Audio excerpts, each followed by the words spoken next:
How's everybody doing? I know it's getting late, and I know you're tired. I'm going to be longer than 3 minutes. When we came here, they said we only had 3 minutes to speak. So I'm like, I'm in the Hall of Fame in Miami. I need more than 3 minutes. So bear with me, and then I'm going to say one thing. I did get drafted to the NBA in 2009. They left that out. They said I just went straight to Europe. I had to say that. I did get drafted. Didn't make the league, but I got drafted. So had to let that be known. First of all, man, I just want to really, pay homage to everybody that was before me. Guys like Kevin Norris, that's here today, AKA Stink. Stand up, Stink. Call you Stink. Johnny Hemsley, another Baltimore guy. You guys laid the foundation. And I think without you guys, I wouldn't have nothing to aspire to be. So I want to give you guys your flowers and say, huge congrats and thank you to the both of you. I remember when I was, I'm from Baltimore as well. I think nobody knows. I think that's kind of crazy. 2 Baltimore guys inducted to the Hall of Fame same year, man. That's crazy. Let me give you some love on that.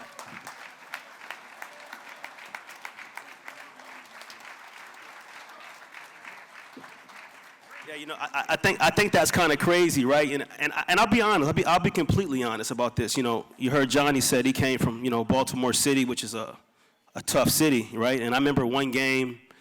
My first year, we had the ACC Big Ten Challenge. We played Northwestern. And, honestly, every player on the team, you get your bio that says where you're from, and I was from Baltimore, Maryland.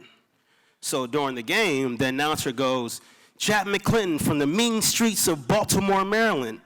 And it was funny because I didn't grow up in the bad part of Baltimore or whatever. So I'm not going to sit here and say I grew up in the mean streets of Baltimore, but I did play basketball in Baltimore City at Cecil Kirk, which really molded me to be where I'm at right now. And I want to give a huge shout out. I might get emotional because my AAU coach died this year. Anthony Lewis, he died this year, and I know he would be here if he was here. So I want to give a huge shout out to him. Let's give a round of applause to Anthony Lewis, man. Yeah, guys, before I want to say huge thanks to the University of Miami Sports Hall of Fame. Mead, you're doing an amazing job. Thank you. We spent some time together. You're an amazing person.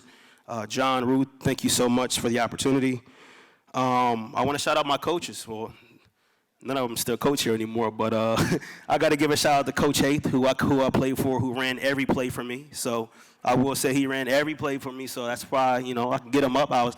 Good job that I was making them, but I want to give a huge shout out to Coach Frank Haith. All the fans, basketball in Miami, it's a football school, so, it's hard to get people to come to those arenas, but I want to say huge thanks to the loyal fans. One of the loyal fans that I do remember, Harry, you were at a lot of games. Shout out Harry from All Canes, man. Thank you for being a loyal fan. And all the other loyal fans that have supported the basketball team and supported every sport, thank you so much. I do want to give a shout out to James Jones. James Jones awarded number 33 before me, and James Jones was a legend, and it's an honor to have my jersey hanging in the stands. Sometimes I think about it, like, man, it's truly an honor to have my 33 go up, and James Jones did it. So I had to give a huge shout out to James Jones, who's the general manager of the Phoenix Suns. So huge shout out to James Jones. The University of Miami, to giving me an opportunity. I'm not like these guys up here, some of these football players like DJ Williams and Cleveland Gary. I didn't have any scholarships to come to a college in high school. I was, 5'10", maybe 155, soaking wet. I was a little child in high school. I was small. So, for me, it's just one of those things where my story was a little different, and it means so much to be here because I knew what it took to get to this point. It's just one of those things where, you sit back, and I can't even say this is a dream for me because I couldn't even fathom to say I would be in the University of Miami Sports Hall of Fame. I'd be lying if I told you that this is a dream come true because I didn't have the mental capacity to think that I would be here. So it's truly an honor. But I will tell you one lie that I did. My senior year of high school, not having any scholarships in high school to any schools, I got my first college letter. And, it was to Albright College. Albright College is in Pennsylvania. It's crimson color and white. I got that letter, and I was walking around campus with my finger over the bright, and I was telling everybody that I was going to Alabama. I was walking on campus, said I got my first letter to Alabama, but I've always been a dreamer. I've always been a wishful thinker about speaking things into existence. I didn't end up at Alabama, but I ended up somewhere better at the University of Miami. I want to thank my beautiful family. And my family, can my family stand up? My beautiful other half, Jermaine, please everybody stand up because this Hall of Fame induction, you guys are in the Hall of Fame as well. You know, it's not just me. You know, without you, you know, Dad, I mean, when I was a child, my dad was also West Virginia Tech Hall of Fame. Got to give him a shout out. And, you know, without my pops and, you know, when I was a kid playing basketball, I have a bad game, my dad going to let me know. And it's like that pressure, like, damn, I'm not trying to hear him talk my head off if I play bad. So it's like you've instilled that, you know, play at your highest capacity at every game. My mom, thank you so much for being the balance. I got to have 0 points, 25 turnovers, and you're going to say, man, you played great. I knew you was lying to me, but hey, look, it felt good. You know what I mean? So I appreciate you for giving me the balance. My Uncle Jeff that's here, thank you. My nephews, Chase and Christian. It's crazy to see these guys here, man. I'm glad you guys can experience this moment. You know, your uncle was a beast. You remember that, all right? You remember that. When you guys get better than me and older than me, remember, I'm a beast. I got this jacket on, so you know what I mean? Remember that. My beautiful other half, Jermaine. You know, you didn't know me as a basketball player. But it's amazing for you could experience this and see me up here. My sister, what can I say about my sister? I mean, people don't know, but my sister was actually the stud in our household. You know, on the court, or on the field, or actually court, field, and off the field. You know, my sister was getting straight A's in school. So first of all, it put pressure on me. She's in high school getting straight A's. I'm getting C's and B's, C minuses. And, you know, it's one of those things where it's like, I remember one time I kind of cried a little bit. Like, I'm just not as smart as my sister. That was part of the plan, you know, just to get a little leeway off me. But, like, she was All-American track and field at Georgia Tech, you know, won the 100-meter hurdles.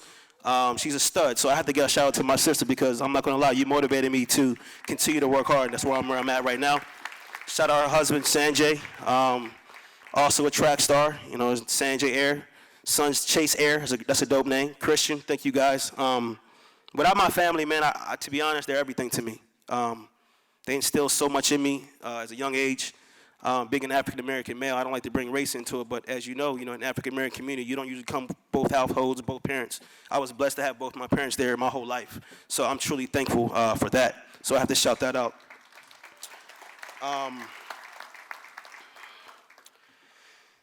Wow, this is crazy. So I'm gonna give you a little bit of story. I think a lot of people know about my story. Like I said, I had no scholarships in high school, so I had to go to prep school. I went to South Kent, upstate, Connecticut. Got my first scholarship to Siena College, upstate New York, mid-major school, 10 feet of snow every day. It was like one of those things where I'm like, damn, this ain't the best thing. I went to Siena, I didn't play a lick. I didn't even touch the floor. The only reason I played because every player on the team got hurt. And this is a true story. Every guard on the team got hurt. So the first 10 games, I didn't touch the floor. And like Momo said, like, I hit that moment where I was like, man, I don't know if basketball is for me. Maybe it's cool, but maybe I should just stop playing this game because I'm not touching the floor. You give up on yourself. Your mind starts playing with you. But when you really just kind of like detach yourself from that moment, every player got hurt. And I was like, oh, wow. I mean, of course you don't want your teammates to get hurt, but I'm like, hey, I'll take the job. But I was ready for that moment. And one thing I did, I stayed in the gym. I was always ready. And, I went to Siena, played well. And then I got a chance to transfer to the University of Miami. And, I remember when I transferred from Siena, everybody was like, man, you went to Siena College, you transferring to Miami, you're not going to touch the floor. Once again, I'm not going to touch the floor. But I'm like, well, shit, at least I'm in, oh, excuse my language, sorry about that. Can I cuss or no? My nephew's here, I shouldn't be cussing, sorry, just exit out. I'm like, well, at least I'm in Miami, it's hot. You know what I mean? Like, if I don't play, I can go to the beach, I can hang out. My best friend was on the Miami Heat, I can go to the games. So there was really no pressure, for me when I came to Miami. Like a lot of athletes are highly recruited. You go to school and there's so much pressure for you to perform. For me, there was no pressure. So I came in, I stayed in the gym, worked hard. My first year as a transfer, you can't play.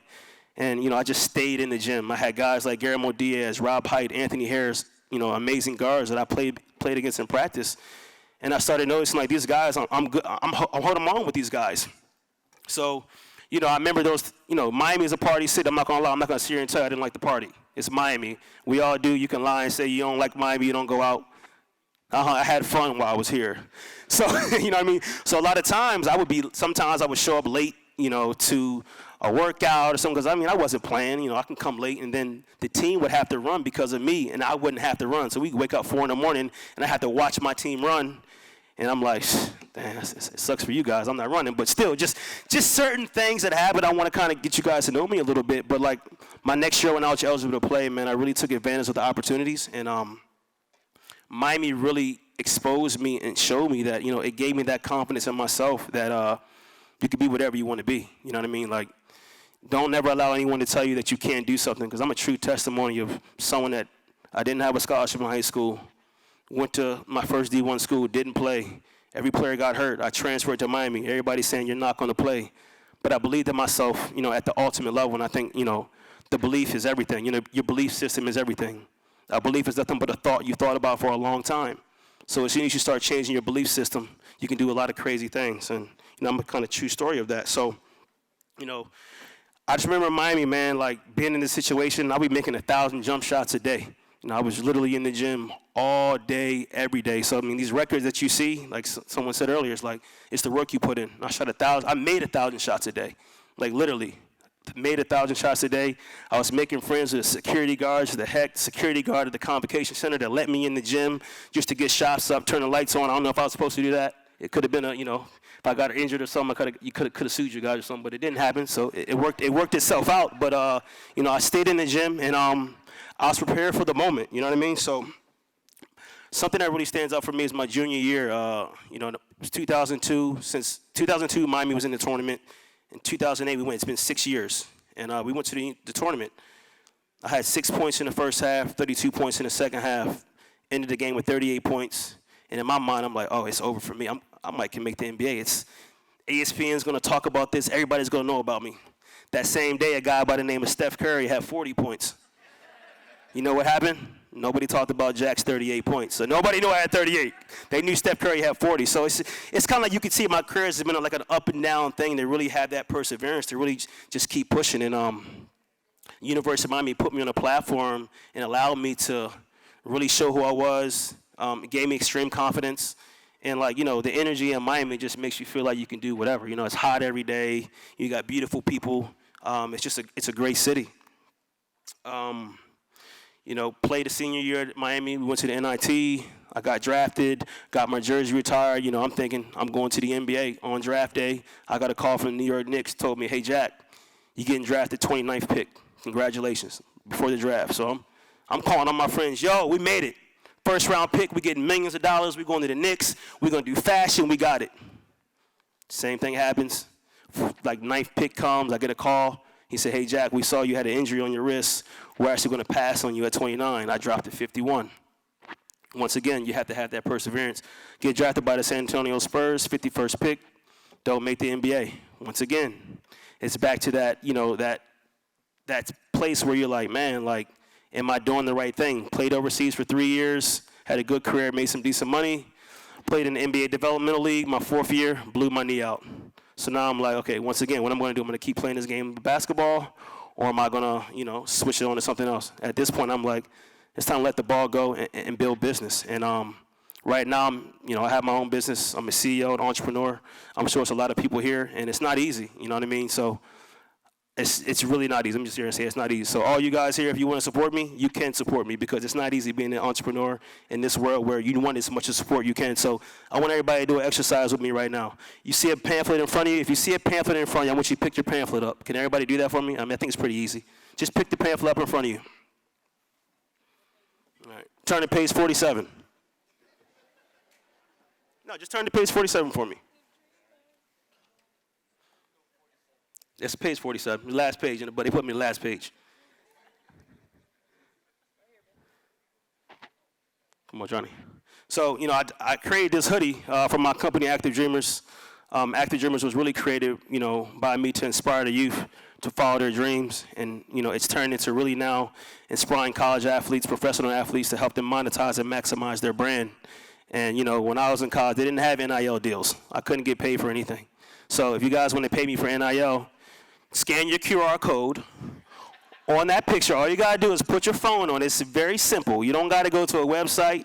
You don't have to do anything. Just scan your cell phone on that, and you can check out what I'm doing. And all the proceeds are going to help me build my NIL program out, because I want to be able to provide resources for these young kids, because kids are signing the agencies, signing the managers. They don't even play sports. I want to create a hub for University of Miami so these kids can get all the resources they need to be bigger players off the field or off the court. I'm not really worried about what's on the court, but I believe that these guys, they need the information to, be what they want to be off the court, and that's what I built with Active Dreamers.